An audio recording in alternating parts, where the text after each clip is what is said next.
3 mid-class station wagons competing for the driveways of your average family. 2 made in Europe, 1 from Japan. We compare the Peugeot 407, the Toyota Avensis, and the VW Passat.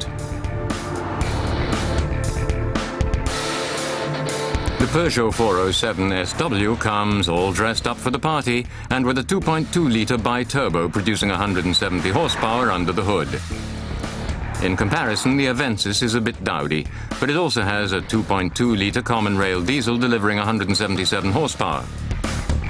The Volkswagen wears the uniform of the marque and has a 170 horsepower diesel power plant.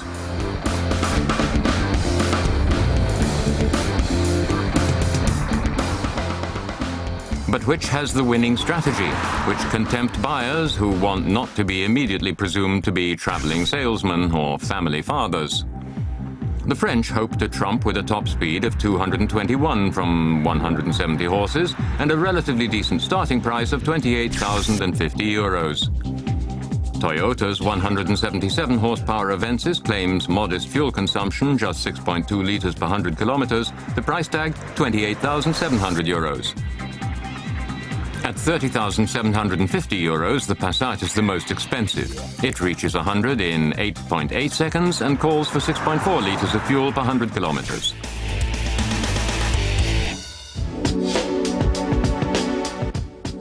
First impressions always count for much. Here too that is the case, and all three are very different one from the other.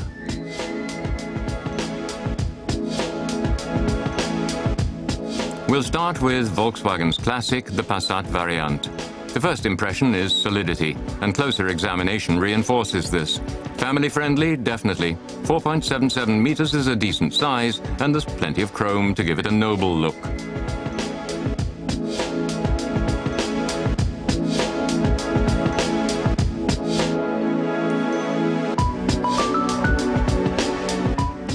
A worthy means of transport for the middle-class family, but far from exciting. The Toyota Avensis is the unassuming wallflower amidst the European designer products. But the chromed radiator grille and heavy-looking front end speak of the Avensis' power. Emotional design is not on offer here. This is a beast of burden. Altogether different in the Peugeot 407 SW. There is an impertinence in its stride. It seeks not only to please its driver, but also to stand out from the crowd.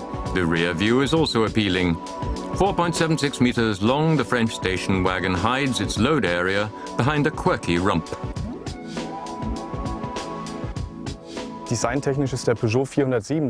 the design point of view, the Peugeot 407 is the boldest contender among these three family cars. It has the shark nose, so characteristic of the marque, clear glass headlamp units, the long hood with its windshield as an extension of the line.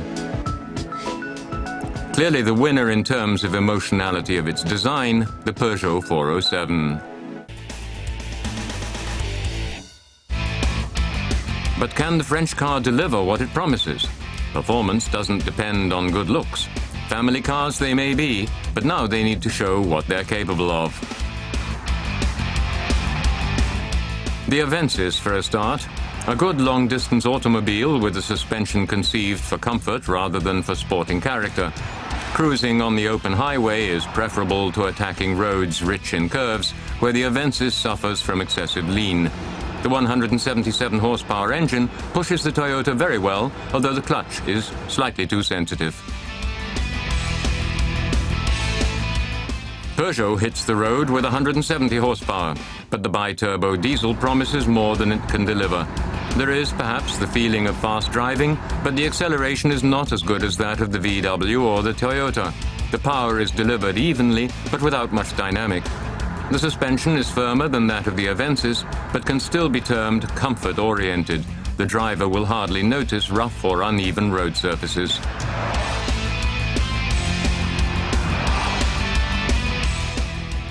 The 2-litre engine of the VW Passat impresses with its power delivery, but it has that typical VW noise factor.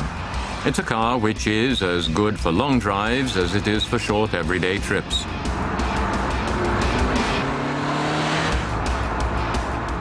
What immediately strikes you in the VW is the huge turbo lag. Here we're running at 1200 RPMs, I hit the gas, and for a while not a lot happens. Then when I get to 2000 RPMs, it shoots ahead and ends up, in spite of turbo lag, faster than the others. If we're facing a lot of curves, like right here, then we have proof that the suspension is better than the others too. VW seem to have made the right trade-off between sporting character and cruising comfort. The price, of course, remains a problem. Not a small investment to be made, but one possibly justified by the Passat's performance, certainly the best of the three.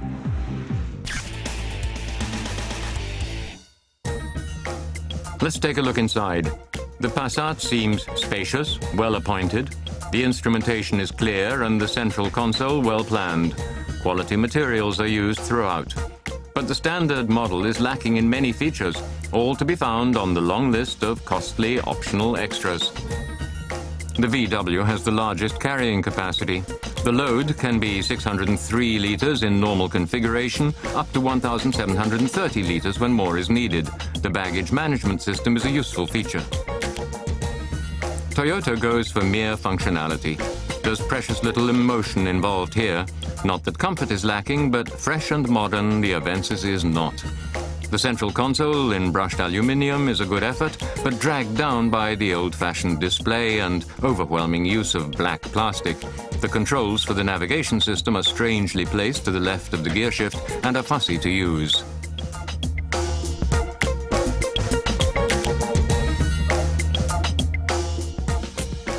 Standard carrying capacity for the Avensis is 500 litres, 1,000 litres more when the rear seats are retracted.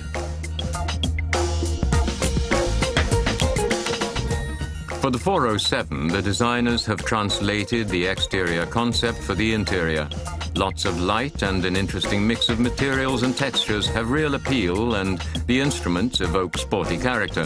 The Peugeot has a more youthful ambiente than the rival models. It is, however, the least roomy, with loading capacity from 448 to 1,365 litres. But the fact that also the front seat can be dismounted adds flexibility. Premium workmanship and a harmonious overall look give the Passat the laurels in the interior decoration contest. Our three cars are not just long-distance runners, they need to be city sprinters as well. How are they in terms of cost and environmental issues? The 407 has downtown manners aplenty. Politely, it has a particle filter as standard. CO2 emissions, 165 grams per kilometre, beating the two rivals.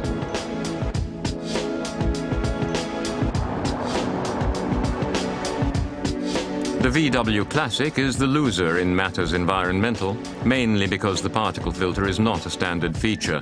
It's yet another of the cost-plus extras.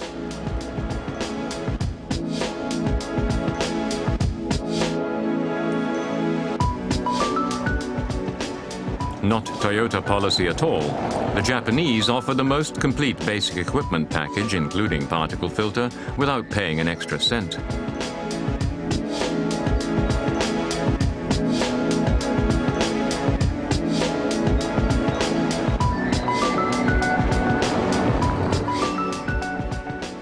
Fuel consumption was, in our tests, higher than claimed by the three manufacturers.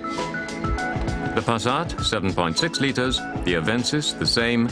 At 8 litres per 100, the 407 had the biggest thirst. Overall, in the environmental stakes, the winner was the Japanese car.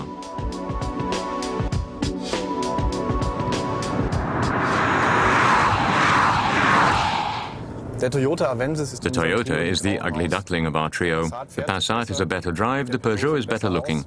But the fact is that the Avensis can do all that the others can do. If emotionality is of minor importance, then an Avensis could be a good choice. It's a car which understands its job as taking people from A to B, and its plus points are its low price and high environmental values. The Avensis scores for its reasonable price, low maintenance costs, and a good standard equipment package. Its bland design inside and out are handicaps, as is the almost too comfortable suspension. The Peugeot is persuasive with a lot of bold design for comparatively little money, as well as a good basic equipment offering. The downside is sloppy steering and an equally unhappy suspension. With its solid craftsmanship, well-balanced suspension, roomy interior and robust motorization, the Passat has a lot going for it. But you need to be ready to invest in all those extras. Three very different diesels, each with its own character.